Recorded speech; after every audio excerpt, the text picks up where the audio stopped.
자, 앞으로 10년, 딱 10년 안에 우리 세상을, 아니 그냥 모든 걸 완전히 뒤바꿔버릴 혁명이 시작된다고 합니다. 그게 뭐냐? 바로 범용 인공지능 AGI 혁명입니다.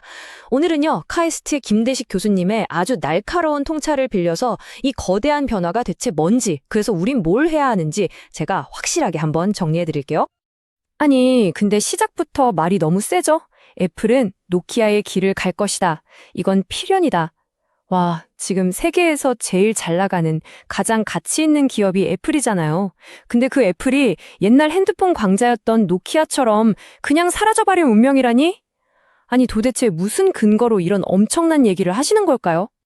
자, 그래서 첫 번째 이야기. 바로 이 거인의 몰락 가능성에 대한 건데요. 근데 이게 그냥, 애플이 좀 힘들어지나 보다 이런 차원의 얘기가 아니에요. 이건요, 우리가 알고 있던 기술의 판 자체가 완전히 뒤집히고 있다는 걸 보여주는, 뭐랄까, 하나의 거대한 신호탄 같은 겁니다. 바로 이겁니다. 이 표를 보시면 애플의 위기가 한눈에 딱 들어오죠. 한마디로 문화 충돌이에요. 자, 생각해 보세요. 애플의 방식은 뭐였죠? 항상 완벽을 추구하잖아요. 남들이 먼저 뭘 내놓으면 그걸 한참 연구해서 훨씬 더 완벽한 제품으로 시장을 장악하는 이른바 퍼펙트 팔로워 전략. 우리 옛날에 LG 프라다폰 나오고 나서 아이폰이 딱 나왔던 거 생각하면 쉽죠? 근데요, 지금 AI 세계의 룰은 완전히 180도 다릅니다. 여기선 완벽한 건 없어요. 일단 좀 부족해도 빨리 내놓고 사람들이 쓰는 걸 보면서 미친 듯이 고쳐나가는 거예요. 이걸 베타 테스트 문화라고 하죠. 그리고 더 중요한 거, 기술을 혼자만 갖고 있는 게 아니라 이거 다 같이 씁시다 하고 열어버리는 오픈소스 문화가 기본입니다. 비밀 지키고 완벽한 것만 내놓는 애플이랑은 이건 뭐 물과 기름이죠. 완전히 상극이에요. 김대식 교수님이 드신 비유가 진짜 기가 막힌데요. 지금 AI 기술 발전 속도가 어떠냐면 마치 태평양 한가운데를 날고 있는 비행기 엔진을 비행하면서 갈아 끼우는 것과 같다는 거예요. 상상이 되세요? 잠깐 공항에 내려서 완벽하게 고치고 갈게요. 이게 안 된다는 거죠. 일단 계속 날아야 돼요. 날면서 고치고 날면서 업그레이드 해야 되는 세상인데 애플처럼 그거 완벽하지 않잖아. 우린 그렇게 일 안 해. 하는 문화는 이런 혼돈과 불안전함 자체를 견디지를 못하는 겁니다. 아니, 근데 이렇게 기존의 강자들을 위협할 정도로 강력한 AI라는 게 대체 어떻게 갑자기 툭 튀어나온 걸까요? 사실 이게 갑자기 짠 하고 나타난 게 아니에요. 우리가 보기엔 하루아침에 성공 같지만 무려 60년이라는 엄청나게 긴 세월이 쌓여서 만들어진 결과물입니다. 그 역사를 아주 빠르게 한번 훑어볼게요. 이야기는 1956년으로 거슬러 올라갑니다. 그때 똑똑한 과학자들이 모여서 뭐라고 했냐면, 야, 6개월만 주면 컴퓨터가 사람처럼 물건도 알아보고 번역도 하게 만들 수 있어. 엄청난 자신감이었죠. 근데 현실은 완전 달랐습니다. 만약 A면 B해라 이런 식으로 규칙을 아무리 많이 만들어 넣어도 복잡한 현실 세계의 변수를 당해낼 수가 없었던 거예요. 결국 80년대가 되니까 이거 돈만 쓰고 안 되는 거 아니야? 하면서 연구비가 싹 끊겨버립니다. 이게 바로 그 유명한 AI의 겨울이죠. 그렇게 모두에게 잊혀지고 실패한 기술이라고 낙인 찍혔던 게 무려 60년이 지난 2012년에 정말 갑자기 말 그대로 폭발해버립니다. 왜 갑자기 성공했냐고요? 바로 이 세 가지 마법의 재료가 드디어 딱 하고 만났기 때문이에요. 첫 번째는 알고리즘, 우리 뇌의 신경구조를 본떠서 만든 인공신경망이라는 기가 막힌 아이디어가 있었고요. 두 번째는 컴퓨팅 파워, 게임 그래픽 카드 만드는 회사로 유명한 엔비디아 있죠. 거기서 만든 GPU가 이걸 계산할 수 있는 엄청난 힘을 준 거예요. 그리고 마지막, 세 번째 재료는 바로 데이터입니다. 인터넷이 생기면서 AI가 학습할 수 있는 텍스트, 이미지, 영상 데이터가 말 그대로 무한정 쏟아져 나온 거죠.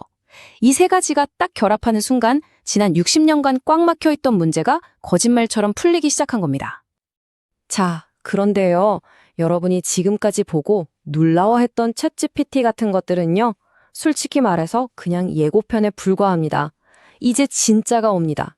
훨씬 더 강력한 다음 단계의 AI, 바로 범용 인공지능 AGI가 우리 코앞까지 다가왔습니다.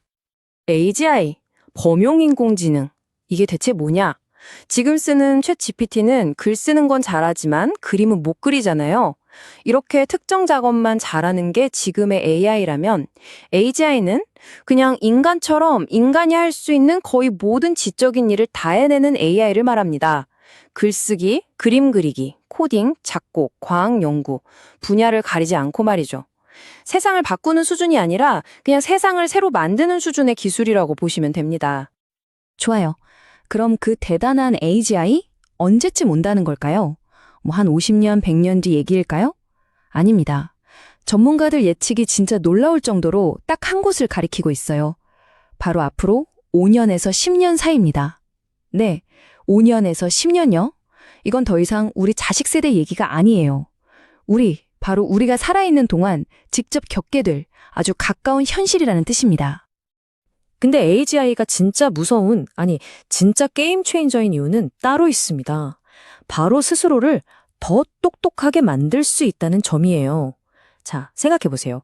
인간이 개입하지 않아도 AGI가 자기보다 더 똑똑한 다음 버전의 AGI를 만들고 그 더 똑똑해진 AGI가 또 그 다음 버전을 만들고 이게 반복되면 어떻게 될까요? 인류가 한 번도 겪어보지 못한 그야말로 기술 발전의 특이점, 폭발적인 지능의 시대가 열리는 겁니다. 자, 그럼 AGI가 정말로 우리 세상에 등장하면 우리 삶은, 우리 사회는 대체 어떤 모습으로 바뀌게 될까요? 지금부터는 그 좀 무겁지만 반드시 알아야 할 사회적인 영향에 대해 이야기해 보겠습니다. 미리 말씀드리지만 지금부터 보실 미래 예측은 마음의 준비를 좀 하셔야 할 수도 있습니다. 꽤 충격적일 수 있거든요.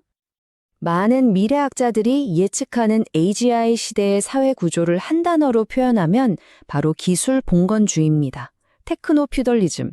이게 뭐냐면 기술은 막 첨단을 달리는데 사회 계급 구조는 마치 중세시대의 왕과 영주 그리고 농노가 있던 그 시절로 돌아간다는 좀 섬뜩한 예측입니다. 이 그림을 보시면 더 확 와 닿으실 거예요. 사회가 크게 세 계급으로 나뉜다는 건데요. 맨 위에는 AGI 시스템과 데이터 센터 같은 자본을 소유한 1%의 기술 귀족이 있고요. 그 아래에는 사람들의 관심과 주목을 먹고 사는 4%의 크리에이터, 인플루언서 같은 신흥 계급이 있습니다. 그리고 나머지 95%의 사람들은 이들이 만들어내는 컨텐츠를 소비하면서 국가나 기업이 주는 일종의 기본소득으로 살아가게 될 거라는 거죠. 이게 그냥 먼 미래 얘기가 아닌 게 이미 직업시장에서는 이런 변화가 시작되고 있어요. 스탠포드 대학에서 나온 연구를 보면 아주 충격적인데요. AI가 뭘 대체하고 있나 봤더니 신입사원이나 주니어들이 하는 비교적 단순하고 반복적인 업무를 가장 먼저 대체하고 있다는 겁니다. 반대로 아주 숙련된 시니어 전문가들의 가치는 더 올라가고 있고요. 이게 뭘 의미하겠어요? 사회초년생들이 경험을 쌓고 위로 올라갈 수 있는 성장의 사다리, 그 첫 번째 칸이 그냥 통째로 사라지고 있다는 뜻입니다. 결국 AGI 시대의 경제는 아주 단순하고 또 어떻게 보면 아주 냉혹한 현실을 마주하게 됩니다. 바로 노동의 가치는 거의 제로에 가까워지고 AI나 데이터 같은 자본의 가치는 하늘 높은 줄 모르고 치솟게 된다는 것. 가진 자와 못 가진 자의 격차가 지금과는 비교도 할 수 없을 만큼 벌어지게 될 거란 얘기죠. 자, 여기까지 들으시면 좀 암울하고 그럼 우린 어떡하라고 하는 생각이 드실 수 있어요. 맞습니다. 그래서 지금부터가 진짜 중요합니다. 이런 거대한 변화 속에서 우리 개개인은 대체 뭘 해야 하는가? 김대식 교수님이 제시하는 아주 구체적이고 현실적인 AGI 시대 생존 가이드를 지금부터 알려드리겠습니다. 첫 번째 생존 법칙입니다. 아주 간단해요. 절대로 평범해지지 마라. 왜냐? 이 정도면 뭐 괜찮지. 어중간하게 잘하는 수준의 능력은요, AI가 가장 먼저 그리고 가장 완벽하게 대체해버릴 영역이거든요. AI가 따라할 수 없는 나만의 그 무언가, 나를 대체 불가능하게 만드는 바로 그것을 찾아내야 합니다. 이게 무슨 말이냐면요. 넓고 얕게 하는 제너럴리스트가 아니라 아주 좁은 나만의 분야에서 누구도 따라올 수 없는 슈퍼스타가 되어야 한다는 겁니다. AI는 흉내낼 수 없는 인간 고유의 깊이 그리고 미칠 듯한 열정, 바로 거기서 생존의 길이 열린다는 거죠. 그리고 세 번째, 어쩌면 가장 현실적이고 직접적인 조언일 수 있습니다. 자본을 쌓으십시오. 앞으로는 노동의 가치보다 자본의 가치가 훨씬 더 중요해지는 세상이 온다고 했죠.